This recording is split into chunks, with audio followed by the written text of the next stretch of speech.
আসসালামু আলাইকুম, স্বাগত জানাচ্ছি আজকের ভিডিওতে। আজকের ভিডিওর বিষয় মোবাইল দিয়ে আমরা কিভাবে টাইপিং প্র্যাকটিস করতে পারি। অনেকেই প্রবলেমে পড়েন যে কম্পিউটার না থাকার কারণে টাইপিং শিখতে পারতেছেন না বা টাইপিং করতে পারতেছেন না, কিন্তু শেখার অনেক ইচ্ছা আছে যে আপনি অনেক দ্রুত টাইপিং করতে চান বা টাইপিং শিখতে চান। তাদের জন্য এই ভিডিওটা খুবই হেল্পফুল হবে। চলুন ভিডিও শুরু করা যাক। মোবাইলে টাইপিং করার জন্য যে কোনো ওটিজি সাপোর্টেড একটি মোবাইল হলেই হবে এবং আমাদের দরকার পড়বে একটি কিবোর্ড, কম্পিউটার কিবোর্ড, এবং আমাদের দরকার পড়বে একটি এরকম ওটিজি কেবল। প্রথমে ওটিজি কেবলটা আমরা মোবাইলে কানেক্ট করে নেব। ওটিজির এই প্রান্তে আমরা ইউএসবিটি লাগাই নেব। লাগানো হয়ে গেলে কানেক্ট করে নেওয়ার পর আমাদের প্রথমে যে কাজটি করতে হবে সেটি হলো আমাদের চলে যেতে হবে মোবাইলের সেটিংসে যাওয়ার পর আমরা এখানে সার্চ দিব, লিখব ওটিজি, লিখে আমরা সার্চ দেব।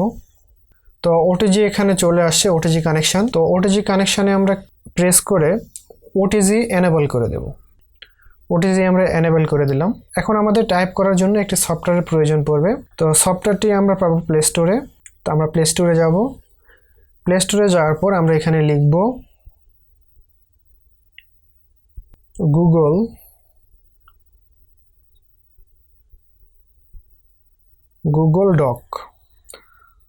গুগল ডক লিখে আমরা সার্চ দেব। এখানে গুগল ডক্স নামে একটি অ্যাপ আসবে, সেই অ্যাপটি আমরা ইনস্টল করে নিব। যেহেতু আমার মোবাইলে ইনস্টল করা আছে তো আমি ওপেন করে নিলাম। ওপেন করার পরে এরকম আমরা একটা ইন্টারফেস দেখতে পাবো। তো এখান থেকে আমাদের যে কাজটি করতে হবে, এখানে আমাদের প্লাস যে আইকনটা আছে এই প্লাস আইকনে আমাদের ক্লিক করতে হবে। ক্লিক করার পরে এখান থেকে আমরা অপশন পাবো নিউ ডকুমেন্ট। তো আমরা নিউ ডকুমেন্টে ক্লিক করে দেব।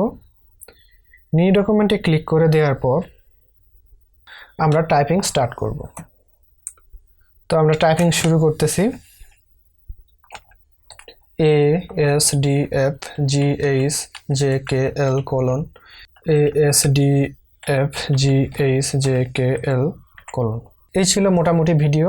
আপনারা এই প্রসেসগুলো কমপ্লিট করতে যদি কোনো প্রবলেমে পড়েন অবশ্যই কমেন্টে জানাবেন।